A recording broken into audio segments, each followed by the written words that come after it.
Warning: viewers' discretion is advised as this may contain mature or triggering content. Story prompt: Life. Title: Missing Piece.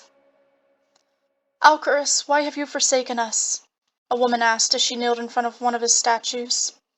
He watched the woman. Please, I only wish for a child. This world is cruel, but I have never asked for anything other than this. I ask that you bless me with a child. Alcarus frowned. This woman had been coming to this spot every day for a month now. Every time she arrived, she looked worse and worse. Please, even though my husband has left me, I still wish to have a child. Everyone knows that you don't see fit to bless us with your creation. I apologize, they still wish not to change. People are dying left and right, and none of them seem to care. She was now in tears, and Alcarus sighed as he stood in front of the woman.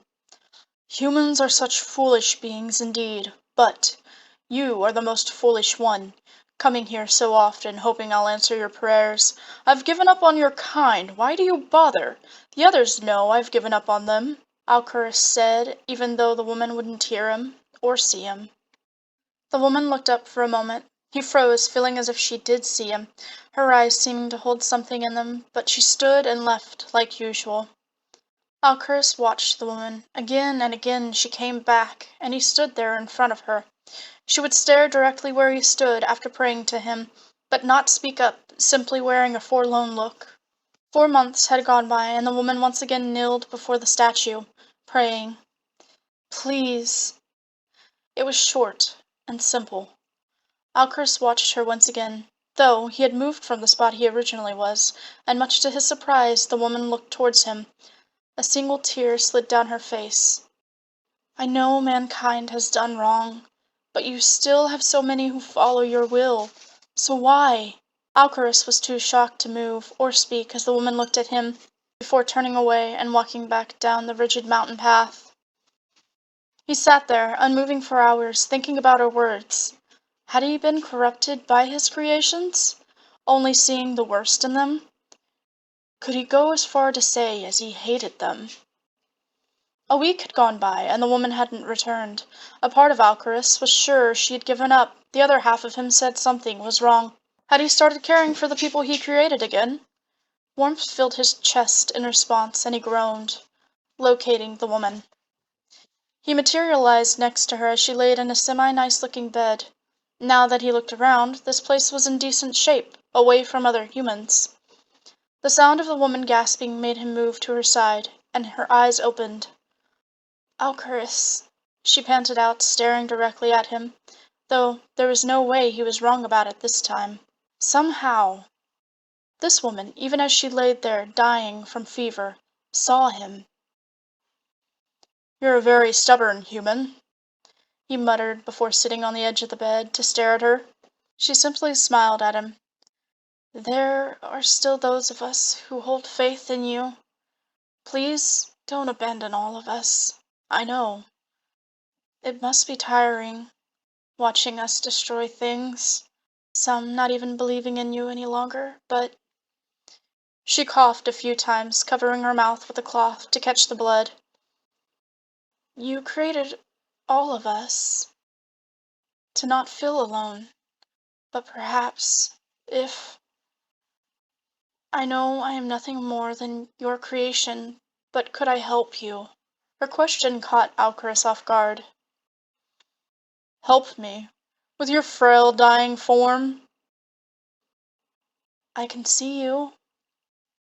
Isn't that a miracle unto itself?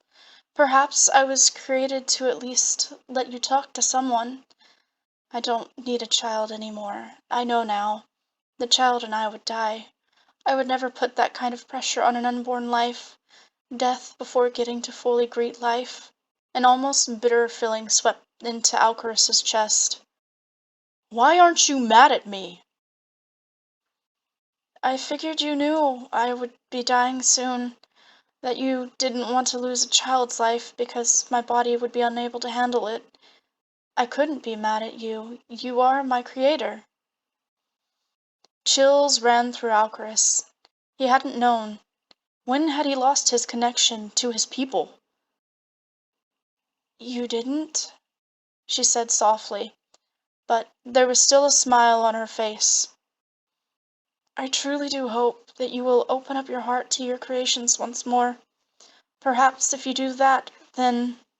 She began coughing once more, but this time it was more painful, and the blood couldn't be contained by the cloth. I hope, then, people will notice how much you need them, and... Her breathing was growing shallow. How much you need them. Don't be forgotten.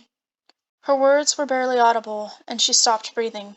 His heart felt colder than usual. You have done well. You're right. I've done this for far too long on my own, but I have the perfect helper, he said, reaching over to her human body and collecting the golden soul that had begun to leave her body. Join me again, Ellen. This time, though, not as a human, but as a godly figure that only I will know about. As Alcor spoke, the golden soul transformed, and Ellen stared at him before her golden form took a more solid shape. Alcris? He nodded. Welcome to the League of Gods, though I've never tried creating a being like myself before. I know I need you. Who is Ellen, though? My name is Ava. He nodded. I know, but Ellen is a much better name for you in this new form. You have been reborn as the light I was missing from my life, and Ellen means bright one. You don't mind, right? This way you can have unlimited children, in a sense. Ellen smiled. If I can be of help to you, then that is enough. Perhaps together we can set the world back on the right track. Alcaris felt a flutter in his chest, one he had lost a long time ago, and smiled. Perhaps. The end. I know, this one was really short, but it didn't feel like it needed to be super long. I kind of switched where I was originally planning to go with this, but I liked this one a lot better. It's much more heartwarming to me, and I don't know, something about a creator losing their muse before finding it once again is just kind of something I can relate to, in a sense. As always, if you haven't, like, comment, and subscribe, and I will see you guys next time. Bye!